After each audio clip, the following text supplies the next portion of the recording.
Bueno, pues muchas gracias a Forbes por nombrarme curator de este primer Summit Energy and Sustainability.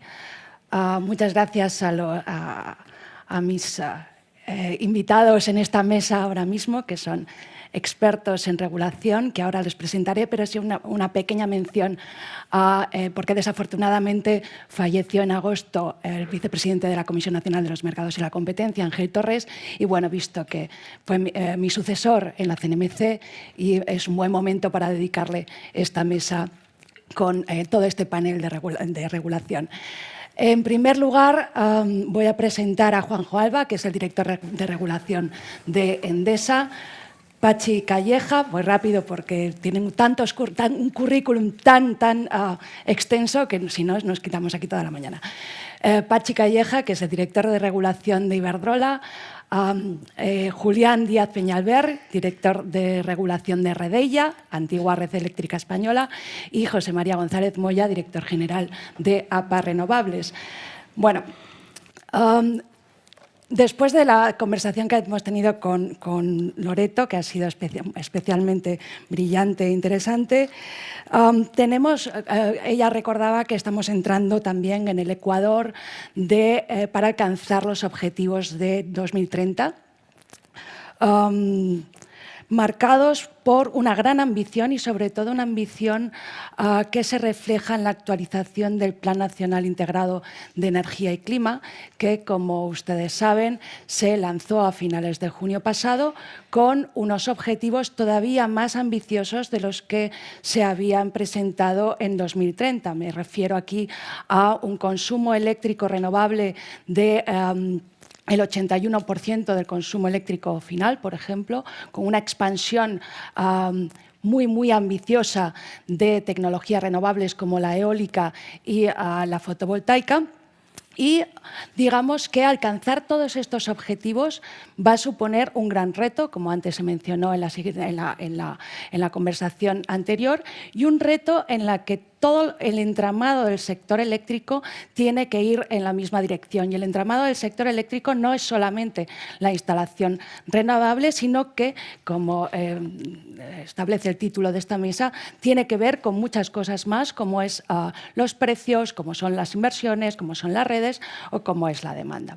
Por tanto, para empezar, creo que para poner en situación en qué lugar estamos, José María, tú como director de APA Renovables, ¿cuál es la visión que tienes de lo que hemos alcanzado en las tecnologías renovables en los últimos años y cómo ves el futuro para conseguir estos objetivos de 2030?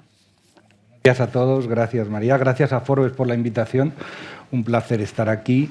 Y bueno, en relación a la pregunta que me haces, oye, ¿cuál sería, pues eso, en qué situación estamos, ¿no?, como sector renovable y lo que hemos hecho en todos estos años? La verdad es que, viéndolo de forma abstracta solo de lo que hemos hecho en los últimos años, estamos en un momento dulce del sector, un momento pues que hace años diríamos que hubiera costado llegar. Estamos incorporando potencia renovable año tras año con mucha fuerza, y fíjate que estamos en tasas de penetración de renovables superior ya al 50%, estamos en el 53% de la electricidad que consumimos ya durante todo este año es de origen renovable.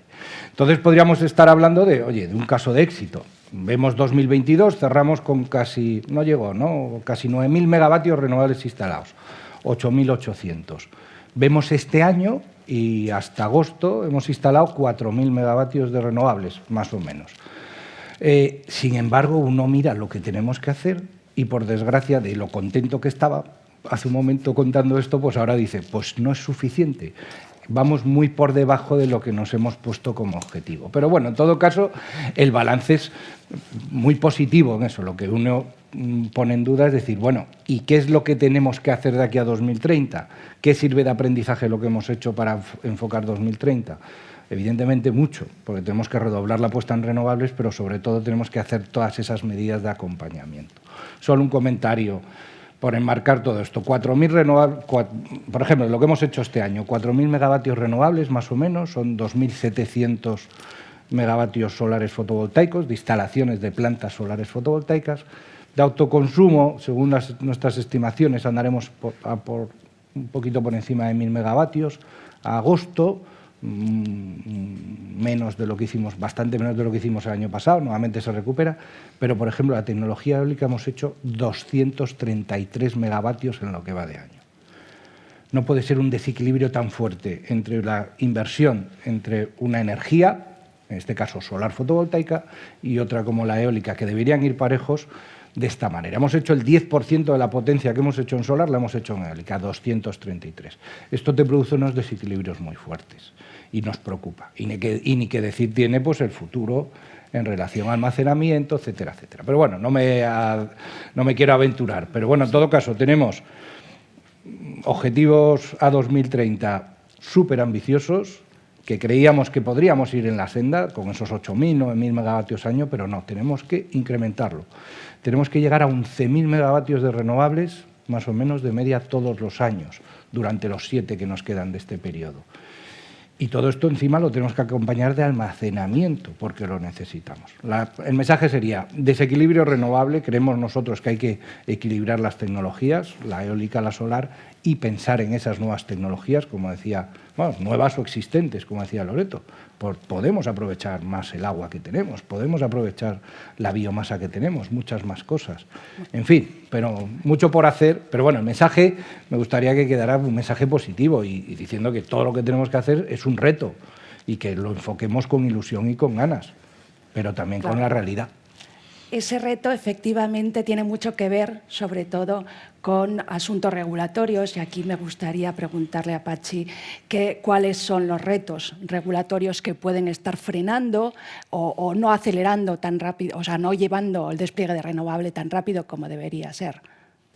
Muchas gracias. Gracias a Forbes por la invitación. Bueno, es hablar de todos los retos regulatorios que tenemos y que deberíamos corregir es muy amplio. Primero a centrar en renovables, ¿no?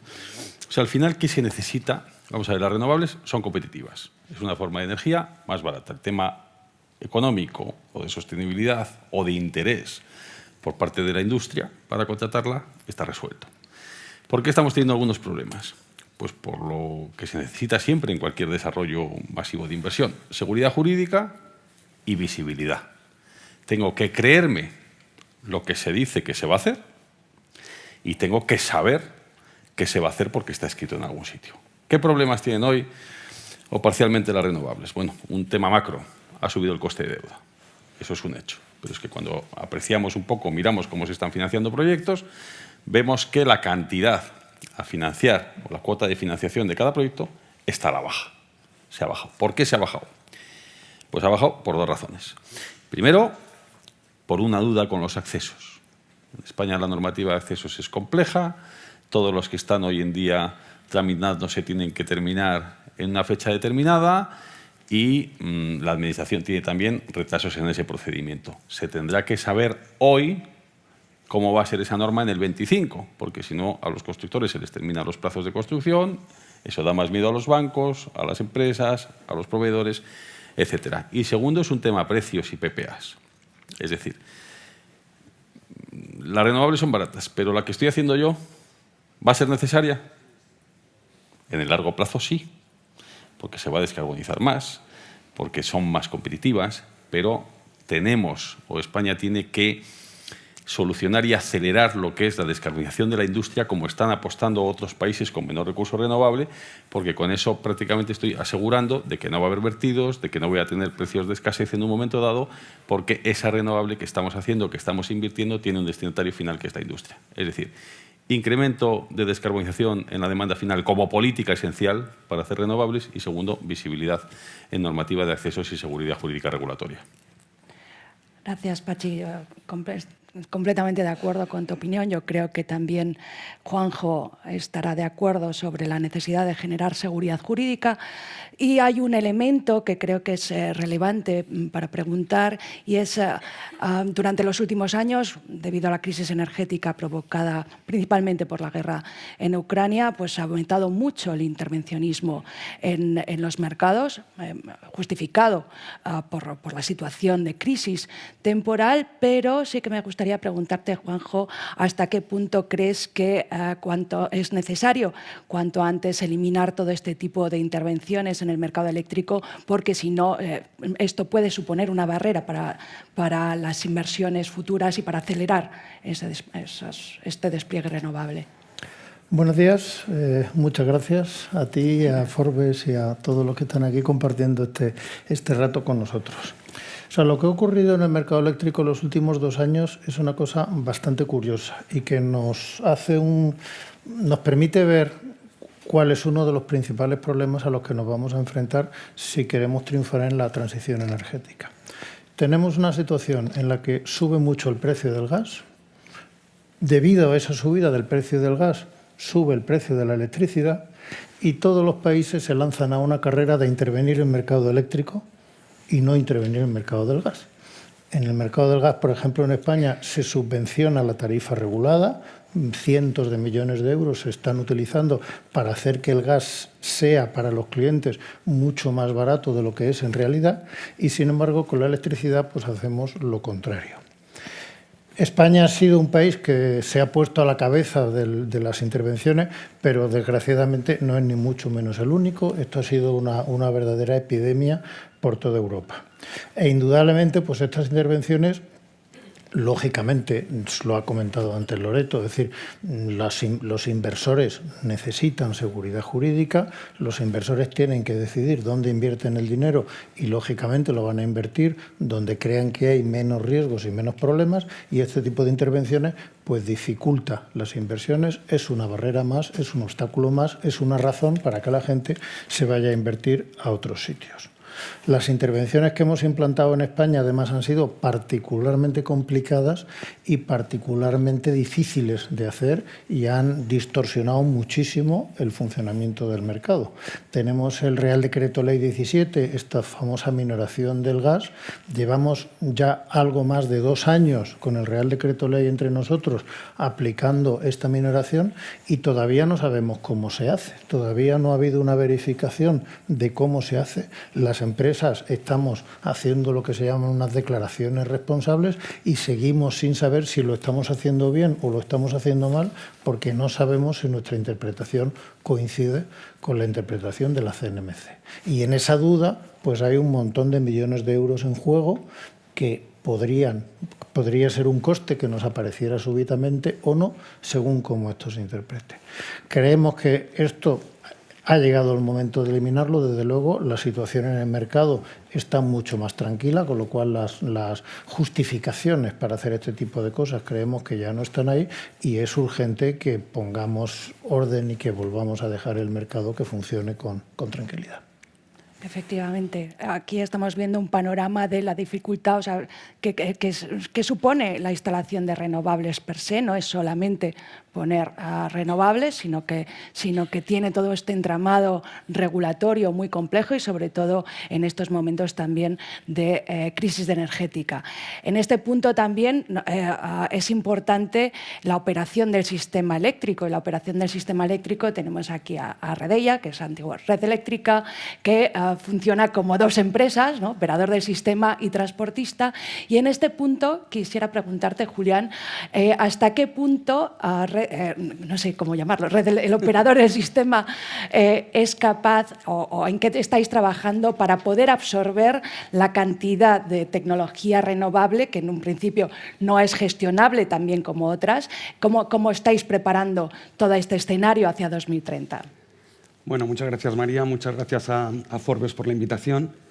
Red Eléctrica, en su calidad de operador del sistema, pues tiene la vocación de ser facilitador, ¿no?, de la transición energética. En ese sentido, pues nos encontramos con un sistema que a futuro va a ser cada vez más complejo y que va a ser imprescindible cada vez la mayor colaboración y cooperación entre todos los agentes. Un sistema en el que será muy importante el componente nacional o local, pero que cada vez vamos a tener un mayor componente de Europa. Y en ese sentido pues tenemos muchos desafíos, ¿no? El primero, la anticipación, ¿no? El intentar prever las necesidades de operación a la que nos vamos a enfrentar para proveer nuevos servicios, ¿no? que incrementen la flexibilidad, las funcionalidades, ¿no? Como recientemente la reducción automática de potencia o la reserva activa de demanda. Tenemos que ser muy proactivos haciendo análisis prospectivos constantemente para identificar estas necesidades y sobre todo tenemos que avanzar, bajo nuestro punto de vista, en la observabilidad, que para nosotros es fundamental para poder integrar el mayor porcentaje de renovable posible y para poder operar de una forma lo más eficiente posible nuevas tecnologías como la hibridación, por ejemplo, ¿no? Y luego tenemos igualmente que balancear, ¿no?, la dimensión nacional de nuestro sistema con la dimensión europea, ¿no? Porque el sistema español tiene una particularidad, ¿no?, que estamos muy aislados de Europa y somos una isla energética. Entonces tenemos que procurar que nuestras particularidades se vean reflejadas y respetadas. Y, por supuesto, seguir avanzando, ¿no?, en la interlocución con todos los agentes para que todos tengan la mejor información, tanto a nivel, por ejemplo, de procedimientos para el acceso a la conexión y la puesta en servicio de plantas, como para nuevos servicios del sistema que cada vez son mayores en número y en posibilidades de ofertas, ¿no? Y finalmente, pues bueno, lo que nos caracteriza, ¿no?, que es intentar poner a disposición de todo el mundo toda la información a través de nuestras plataformas, ¿no?, de SIOS, de Red OS o de la web de Red Eléctrica, para que tanto los agentes como la sociedad en general pueda disponer de esa información. Muchas gracias. Aunque no lo parezca, técnicamente es muy complejo la operación del sistema eléctrico y tienen que estar continuamente innovando. Volviendo otra vez a las renovables, José María, en los últimos años se ha visto, como bien decías, un cierto desequilibrio en la forma de desplegar renovables.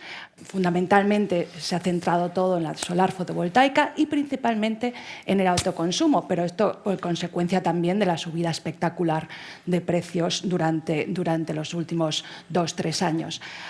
En este punto yo creo que Loreto se hacía referencia también. Quisiera preguntarte si estáis viendo la tensión de los tipos de interés a la hora y de la situación económica a la hora de invertir en renovables y de poner más renovables, y si esto podría también llegar a un punto a frenar el despliegue. Yo creo que estamos viviendo los males de toda la economía, ¿no? Los tipos de interés, el alza de precios, pero fíjate que es curioso porque precisamente en el ámbito solar fotovoltaico, en este caso hemos visto un descenso de precios por temas de estos de la geopolítica, ¿no? Pues todos sabemos, pues bueno, lo ha aparecido empresa últimamente, ¿no? Digamos, la fabricación asiática parece que está lanzando un mensaje a Europa diciendo, oye, creo que no vas a poder competir conmigo en producir un módulo, un panel solar, porque soy capaz de bajar el precio un 30% en menos de 6 meses, ¿no? Pero bueno, en todo caso, sufriendo mucho eso. En materia de autoconsumo, fíjate, evidentemente, aquí hemos visto 2 grandes tsunamis durante estos dos años, ¿no? El autoconsumo se ha ralentizado, el autoconsumo el año pasado y el anterior vivió unas tasas de crecimiento multiplicadas por 30 en algún caso. ¿Pero qué se dio? Mira a Cristina ahora, precisamente, ¿qué pasaba? En los telediarios todos los días aparecía hoy la luz a 230 euros megavatio hora. Entonces la gente pensaba que esa mañana, si ponía la lavadora, le iba a costar 230 megavatios, o dudaba, perdón. Y todos los días, pues 240, 150, etcétera, etcétera. Eso junto con las subvenciones. Hemos visto un efecto. En este caso, nosotros siempre nos gusta decirlo desde hace años, las subvenciones a las renovables nunca nos han gustado de ningún tipo, y menos en tecnologías ya maduras, como ya era la energía solar fotovoltaica en este caso y el autoconsumo, plenamente competitivas. Y el efecto de la subvención ha sido que hemos visto un desarrollo muy, muy fuerte, concentrado en un año, las empresas han tenido que ir pues, sobredimensionadas a la carrera, y en algunos casos vemos cómo se han hecho las cosas mal por falta de calidad y vemos cómo ahora vamos a sufrir esto. Yo creo que hay que cambiar un poco la mente en todo esto en cuanto al autoconsumo o el desarrollo del autoconsumo, pensando esto como un sector maduro, no lo podemos ver como, oye, subirte a un tejado, poner 4 paneles y olvidarte. tenemos que acompañar a las empresas en todo lo que es la gestión de su propia energía. No hay que ir y ponerle los paneles y ya está. Pensar en la electrificación, en el vehículo eléctrico, en la bomba de calor. En España vamos muy mal en todo lo que es esa electrificación. Uno ve las gráficas de desarrollo, me da igual, el vehículo eléctrico frente a Portugal.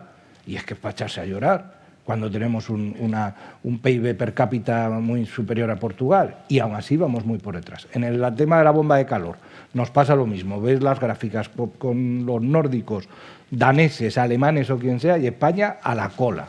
En fin, tenemos que plantearnos muchas más cosas en relación a la energía, al autoconsumo. Entraremos en ese detalle al final casi de la mesa, pero sí que es importante recordar, y yo creo que lo han comentado los ponentes antes, es importante la instalación de renovables, pero para instalar, para consumir, como decía también José María, es necesario tener redes. Y es necesario invertir en redes o ponerlas y que estén adaptadas las redes a esos nuevos desarrollos.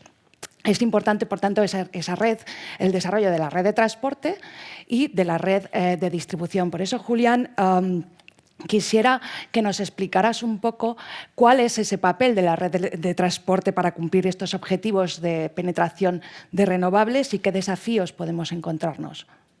Sí, bueno, por poner un símil, la red de transporte, si comparamos con la red de carreteras, sería la red de grandes autopistas, ¿no? La red de alta y muy alta tensión. La red de transporte, pues nosotros como propietarios de la red de transporte, nuestro objetivo es tener a disposición las instalaciones para poder hacer posible que toda la generación renovable que se instale pues pueda integrarse, ¿no? Y el reto que tenemos por delante pues es un plan de inversiones que es el más ambicioso que nunca hemos tenido, ¿no? El plan de desarrollo de la red de transporte para el periodo 21-26 contempla inversiones por unos 7.000 millones de euros. De esas inversiones, unos 5.700 van destinadas a reforzar la red, pero casi 1.900 específicamente van destinados a la integración de energías renovables. Luego hay otros 1.300 destinados a interconexiones, tanto entre islas de sistemas insulares como interconexiones internacionales, que también van a ser fundamentales para la integración de energía renovable, ¿no?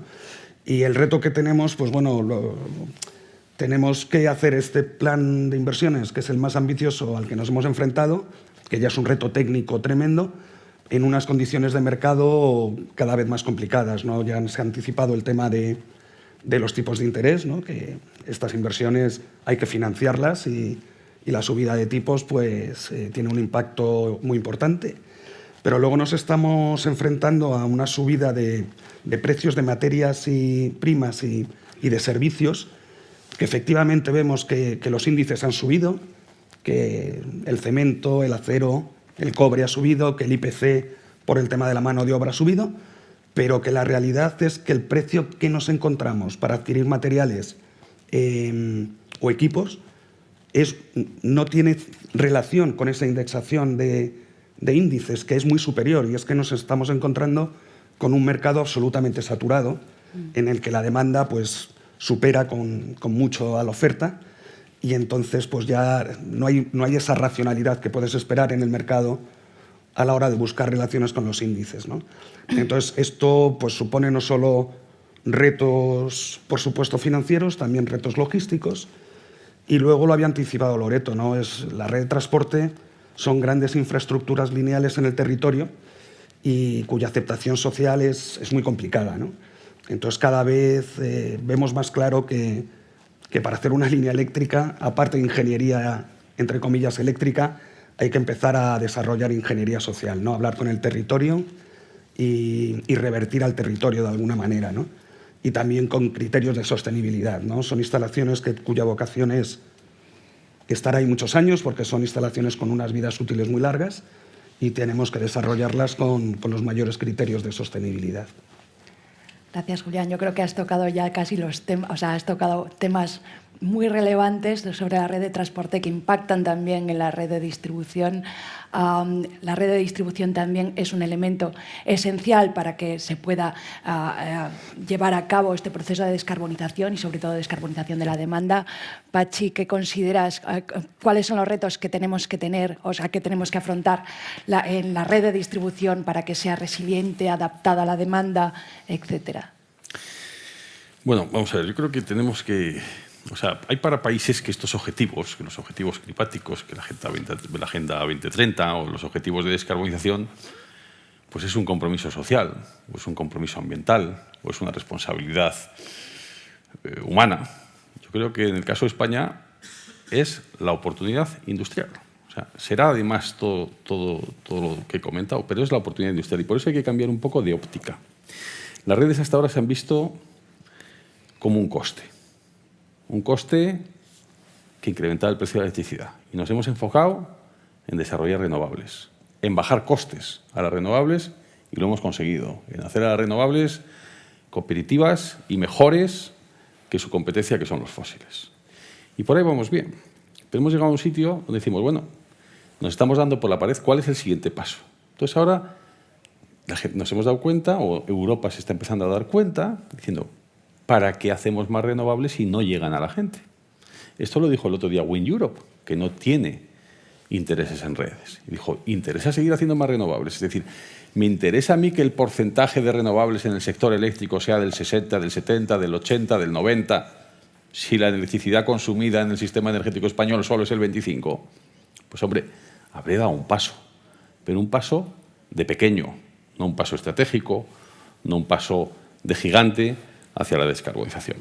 Kadri Simpson también lo dijo la semana pasada, Euroelectric, hay que duplicar la inversión en redes. De nada nos vale. La descarbonización va de hacer llegar estas energías renovables a todos. Entonces, ¿qué tenemos que hacer ahí? Bueno, pues lo comentaremos, pero, por ejemplo, os voy a contar cosas. Aquí es que esto es una oportunidad industrial, primero, de que la industria española que ya está aquí tenga unos costes energéticos más bajos que sus homólogos europeos. Porque si todos vamos a consumir renovables, y aquí tengo más sol, y aquí tengo más viento, y aquí tengo más saltos de agua para almacenarlo, tendré un precio más barato que en Alemania, que en Luxemburgo, que en Bélgica y que en todos esos países con los que estoy compitiendo. Pero es que además, eso de ser un hub energético es que empresas que no están y que van a ser grandes demandadoras de energía dicen, hombre, si me voy a instalar en España, en Europa, porque tengo que crecer, ¿dónde me voy a instalar si el coste de energía para mí es relevante? Pues en aquel país que pueda parecer que si hace bien las cosas pueda tener unos costes energéticos inferiores. Entonces, aquí esto hay que cambiarlo totalmente. Nosotros tenemos ahora mismo peticiones de centros de procesamiento de datos brutal lo que quiere venir a España, por su ubicación geográfica. Que conecta los datos de Estados Unidos, de África y de Europa. Pasan por aquí. La ubicación es perfecta. Además, el precio renovable es perfecto. La renovable es la única que puede dar precios a 15 años fijos. A 15 años fijos, porque esto se trata de alquilar esos servidores. O industrias que quieren venir a España a montar cosas. O industrias que se quieren descarbonizar y cuando nos piden suministro, el cuello de botella no está en el contrato de suministro de renovable, que también hay que hacer mejoras. Está en lo que tardo en darle suministro de red. No le vale a un industrial tardar 5 años porque este industrial ha venido hoy, esta inversión no estaba en la red, en la planificación de red eléctrica que se hace cada 5 años, tardamos muchísimo, como os ha comentado, en los permisos. Entonces, a alguien no se le puede decir te cobro por tus emisiones de CO2, pero cuando se quiere descarbonizar o venir aquí y atraer toda esa nueva industria basada en las renovables, ver que tardamos 5 o 6 años en darles un suministro es totalmente kafkiano. Entonces hay que hacer, y lo dice en la propuesta de reglamento europeo de mercado del Parlamento, inversiones anticipadas en red. ¿Esto puede llevar un riesgo de sobreinversión? Puede, porque habrá que juntarse, que no hablamos en este país, con el gobierno, con industria, a qué polos, a qué puertos, a qué polos industriales, a qué fábricas fundamentales vamos a empezar esas anticipaciones. Porque esto lleva mucha inercia y no lo haremos hasta que tardemos 5 años. ¿Te puedes equivocar? Pues sí, puedes haber hecho una inversión para llevar esas renovables a un polo que creías que se iba a descarbonizar y ha salido mal. Pero si no lo haces, te equivocas seguro y pierdes la oportunidad económica que España tiene en estos momentos la oportunidad de desarrollar. Conclusión, diálogo, aceleración de inversiones, agilización de trámites como un proyecto estratégico para el Estado y para el futuro. Y luego, hombre, seguridad para los que hacen las inversiones, de que conozcan que les van a reconocer sobre esas inversiones que hagan antes de hacerlas. Es decir, conocimiento ex ante de tu retribución futura para conseguir ese volumen de inversión. Conforme Euroelectric y conforme a la Unión Europea, por 2 hay que invertir. Y eso no es fácil, no se decide. Se necesitan permisos, se necesita tramitación, se necesita instaladores, se necesita material. Es decir, es una cosa que tenemos que hacerla juntos como país. Gracias, Pachi. Muy claro, muy clarificador. Hay que tener en cuenta que la inversión en redes es lo que la mayor parte de ustedes ven en sus facturas, que es la potencia, la potencia contratada, y una parte en el kilovatio hora, y esto siempre es polémico porque, claro, hay que invertir y las redes hay que pagarlas.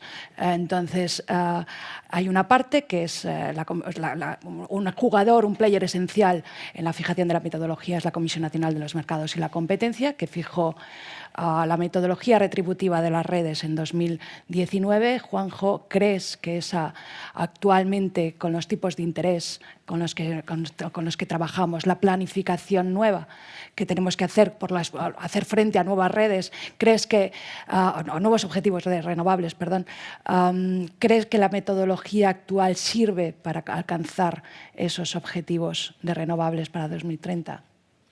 Pues Pachi lo ha insinuado, tú también.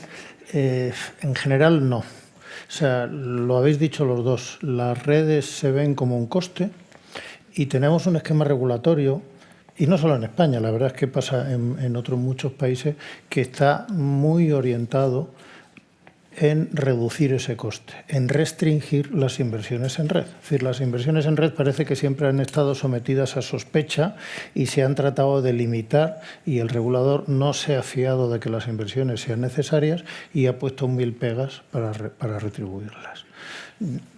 En este momento tenemos cuestionadas millones de euros de inversiones de las que hemos hecho en los últimos años, que todavía no sabemos si nos las van a retribuir, a pesar de que están en unos planes de inversión que las empresas distribuidoras deben presentar a las comunidades autónomas, a la CNMC, al Ministerio, y que son aprobados por todos estos organismos. Después de presentar los planes, de tener la aprobación y de ejecutarlos, pues resulta que muchas veces esas inversiones se cuestionan, se pone en duda que se vayan a pagar, o directamente algunas no se pagan.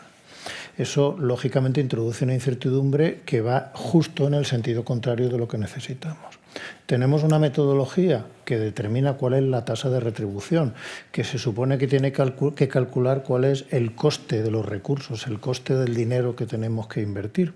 Si esa metodología la aplicamos en este momento, nos da unos valores de tasa de retribución bajísimos, es decir, unos valores muy inferiores a los que cuesta el dinero con los tipos de interés que hay actualmente y con la situación financiera que hay actualmente. Entonces, en esas condiciones, con la tasa de retribución que tenemos ahora, pues resulta poco menos que imposible hacer las inversiones que necesitamos.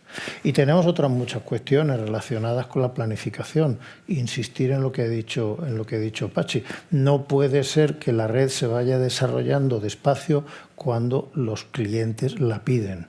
Nosotros tenemos experiencias reales y recientes, industrias que querían instalar bombas de calor y que no lo han podido hacer porque no había capacidad para incrementar su conexión a la red, y les hemos tenido que proponer otras alternativas como biomasa, que no eran ni mucho menos óptimas ni desde el punto de vista económico ni desde el punto de vista ambiental. Hoteles que han acabado apostando por el hidrógeno con una eficiencia muy inferior y en unas condiciones que, de nuevo, económica y ambientalmente no tienen sentido, porque no ha sido posible incrementar su conexión a la red eléctrica. Desgraciadamente, la regulación nos ha llevado a una situación en la que la red se está convirtiendo en un cuello de botella para la transición energética, y eso es algo tremendamente peligroso. En fin, la verdad es que hemos tocado la parte menos glamurosa del despliegue renovable, porque son las redes, y efectivamente aquí esto es de lo que nadie habla. pero que son evidentemente esenciales para conectar, como he dicho, la demanda. Y también es verdad que hay un punto que es importante, yo como funcionaria creo que debe hacerse siempre, que es evaluar las políticas públicas. Llevamos muchos años con la metodología retributiva, por lo menos 20, 25 años con la metodología retributiva, somos adultos, yo misma regulé a las empresas que están aquí, pero siempre es bueno reevaluar si los objetivos con los que se hizo una determinada política o una determinada metodología están cumpliéndose o no se están cumpliendo y hay que revisarlas en algún momento. En todo caso, sí que es importante, creo que entramos ya a la parte final de la mesa, pero en la parte quizá más relevante ahora mismo, que es la demanda. Es decir, de nada sirve generar, yo creo que lo han dicho todos los ponentes, de nada sirve generar, de nada sirve tener todas las redes del mundo si finalmente no se consume con electricidad y electricidad renovable. Por eso, José María, ¿a qué riesgos nos enfrentamos si realmente no somos capaces de fomentar esa demanda? Aquí estamos hablando de aumentar casi en 100.000 teravatios, si no recuerdo mal, respecto a los datos actuales de generación renovable. ¿A qué nos enfrentamos en este caso? Pues mira, yo creo que todos, ¿no? Yo fíjate que tanto Juanjo, bueno, yo creo que incluso los tres, ¿no? Pachi, habéis comentado que los problemas de las redes ahora habéis destacado en este sentido que vienen más de la demanda que, digamos, de la oferta. Históricamente se decía, no, necesitamos desarrollar mucha más red para integrar, para poner en marcha renovables. Las renovables en su momento nos quejábamos, bueno, nosotros nos pagamos nuestras propias redes, tenéis que reforzar determinados nudos para que no sean cuellos de botella, pero ahora la clave está en la demanda. Vemos que es la demanda la que necesita redes para poder asegurar su suministro. ¿Y nosotros como renovables qué necesitamos en ese caso? Pues que consuman electricidad, porque evidentemente lo que no queremos un sector renovable es seguir metiendo potencia, seguir añadiendo instalaciones, en este caso sustituyendo teóricamente a generación fósil, aunque va o generación convencional, y seguir amontonando. El riesgo, evidentemente, de que no crezca la demanda, pues era eso, un amontonamiento de potencia, un riesgo de vertidos, que ya los tenemos encima de la mesa. Yo he escuchado, y bueno, se escucha, ¿no? Pues yo creo que la presidenta de Redella y en muchos foros, oye, no, el nivel de vertidos en España es razonable porque está por debajo del 2%, incluso hay estudios a nivel europeo y demás. Pero bueno, eso es viendo los vertidos por restricciones de red.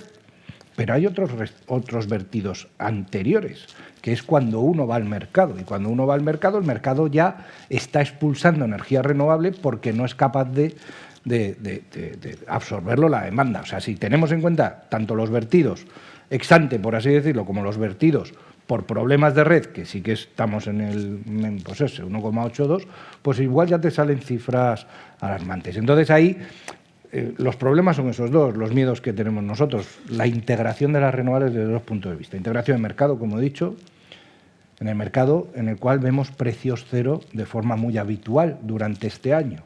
Y prácticamente todos los fines de semana, este mes de septiembre, pues bueno, solo han sido 2 fines de semana, perdón, ya hemos visto precios cero y hemos tenido un verano que más o menos lo hemos salvado, ha habido cierta ola de calor, pero el mes de julio, junio, precios cero muy habituales. Si seguimos añadiendo potencia renovable, veremos esto con más énfasis. Aquí cogeré la palabra vamos, una idea que transmitió, escuché en otro foro a Rafael Mateo que intervendrá después, decía precios cero significa inversiones cero, empleo cero y todo cero. Es que es así, la energía no es gratuita. No podemos lanzar el mensaje de consumamos al mediodía porque esto es gratis. No es cierto.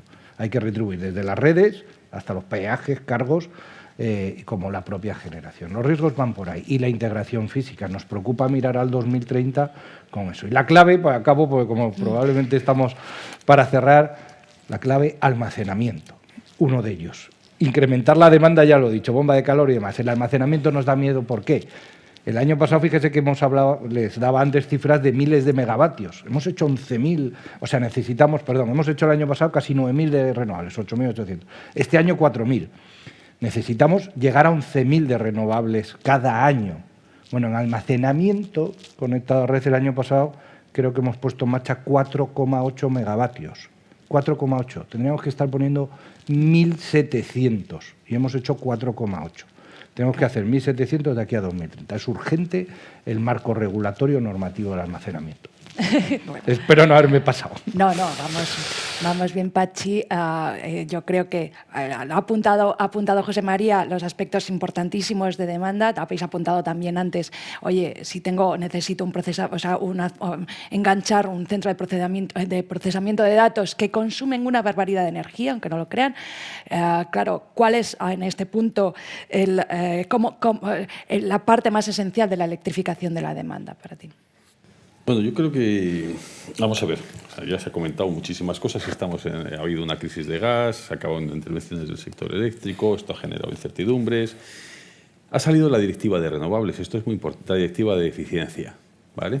A partir del 24 no sirve para los objetivos de eficiencia europeos la sustitución de fósil por fósil. Ya no sirve un plan renove de calderas de gas, ya no sirve un plan renove de coches de combustión por coches de combustión más eficientes. Europa apuesta por la descarbonización directa, no como parte del objetivo, sino como parte del input de arrastre industrial europeo.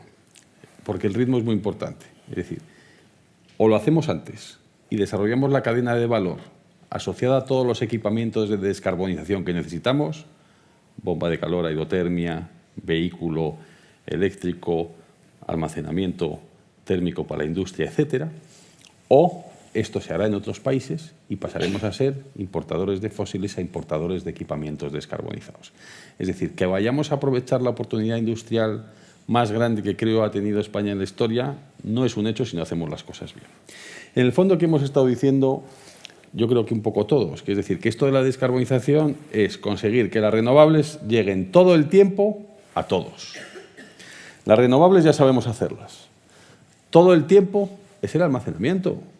A la industria no le vale tener renovable cuando hay sol, no le vale tener renovable cuando hay viento, le vale tener renovable cuando él consume. A él no le preocupan esos parámetros. Pues para que tenemos altos, pues se pueden invertir baterías, es decir, es fundamental, apoyando lo que se acaba de comentar, de que es necesario lanzar los mecanismos de almacenamiento. Y después una estrategia directa de descarbonización con la industria y de desarrollo de las redes para que esta energía llegue a la industria. Y si nos lo podemos inventar, pero también lo podemos copiar. Alemania acaba de sacar unas ayudas para su industria de 30.000 millones, y nosotros tenemos fondos europeos que hay que pensar en su asignación, donde le dice a las empresas cuánto te cuesta producir con fósil, cuánto te cuesta producir con electricidad descarbonizada, te pago la diferencia. Ahora, eso sí, va a tener a su industria descarbonizada antes que un país con el potencial que España tiene, y eso es perder una oportunidad estratégica. También les dice una cosa. Oye, si el CO2 se dispara, si el gas se dispara, y hacer este producto con energía renovable, que eso va a llegar, te sale más barato de lo que se te salía antes con fósil, me empiezas a devolver las ayudas al Estado. Es decir, yo te ayudo a ponerte en línea y después a mantenerte los costes, pero si se pone más barato, y por lo tanto necesitamos ese diálogo. ¿Qué estamos haciendo y por qué nos falta? Y lo que yo diría, una cosa que Loreto ha comentado antes, de colaboración público-privada. Para mí nos falta, de futuro, diálogo estratégico en este país. No hablamos de energía, los de energía no hablamos con industria, los de entre las empresas no hablamos, tenemos 14 patronales, es decir, hay que planificar qué polos queremos industrializar, qué políticas podemos hacer de electrificación de la industria. Os voy a poner un ejemplo del PENIEC, bueno, ¿vale? De esa reflexión. Estamos en tiempo de descuento. Un minuto, perdón, pero me parece que es importante. 100 gigas de renovables se ha comentado antes. Ya estamos en el 23, faltan 80. Entonces, bueno, es un buen reto. Ahora, ¿para qué sirven estos 80? Demanda nacional, la mitad. La mitad. Demanda nacional, de hecho es menos de la mitad, 35 de los 80. Y los otros 45 para exportar a Francia y para hacer hidrógeno. Si fallo en la línea de conexión a Francia y tardo más en hacerla, y echo todas esas renovables, ¿qué vamos a tener? Los vertidos que se comentaban antes. Es decir, debería compensar esos desarrollos de renovables para que los quiero. Y lo segundo, que es mucho más importante, ¿es una estrategia adecuada para España ser el hub de energía para dar la energía renovable barata a los países competidores? ¿O lo lógico es que esa energía barata se quede en España y atraiga a la industria que está hoy en esos países para generar el empleo a futuro? Gracias, Pachi. Bueno, entramos en tiempo de descuento. Voy a rogaros la mayor brevedad posible en las respuestas, porque, en conclusión, Juanjo, nos quedan en el tintero temas de almacenamiento y demás, pero, bueno, ¿qué le pedirías tú a la próxima legislatura? Entramos en legislatura española, pero también de la Unión Europea, punto clave para el proceso de descarbonización, porque quedarán los últimos 5 años antes del 2030. Hay que centrarse en facilitar la electrificación de la demanda. Eso requiere redes, eso requiere darle una vuelta al esquema regulatorio de las redes y al esquema de planificación de las redes. Eso requiere darle una vuelta al sistema fiscal, un sistema fiscal del que no hemos podido hablar, pero que históricamente ha discriminado en contra de la electricidad frente a otros vectores energéticos. Y luego quedan otros muchísimos temas. O sea, podríamos hablar durante horas de qué falta por hacer para que el almacenamiento, que hoy prácticamente no se está haciendo absolutamente nada, pues para que se empiece a hacerse y para que nos podamos acercar a esos objetivos que ponemos en el PNIEC sin llegar a hacer las cosas que necesitamos para que se puedan cumplir. Julián. Bien, pues muy brevemente, nosotros, de cara a la próxima legislatura, nos gustaría, pues, un tema que ha apuntado Pachi, ¿no? Pues que los procesos de planificación se flexibilicen, ¿no? Que permitan adaptar cambios, ¿no? Porque esto va a ser todo muy dinámico y periodos de 6 años sin revisión no tiene sentido, ¿no? Yo creo que va por esa línea la tendencia a flexibilizarlo.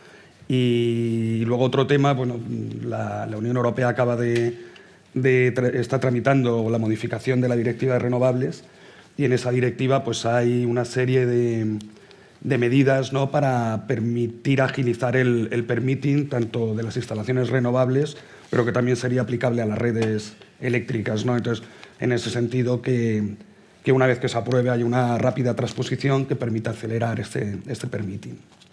José María.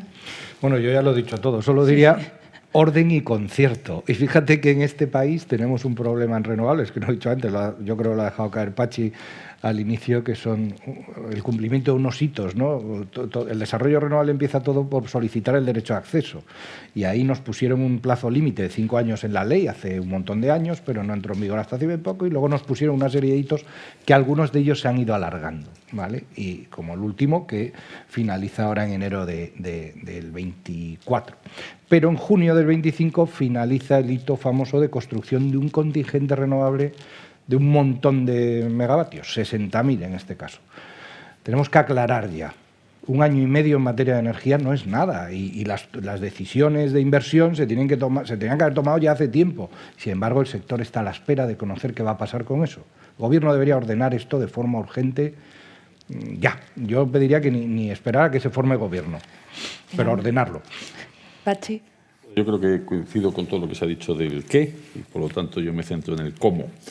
Lo único que pediría para el nuevo Gobierno es diálogo estratégico, es decir, creérnoslo y, en base a esa creencia, hacer un plan entre industria, energía y empresas necesarias para conseguir el objetivo acelerado de la electrificación, centrándonos en lo que ya sabemos, que es un huevo y lo demás es I+D. Es decir, hidrógeno es I+D. Nosotros tenemos la fábrica más grande de hidrógeno del mundo en estos momentos con Canadá y sabemos que es I+D y hay que seguir haciendo mucho I+D para que bajen los precios.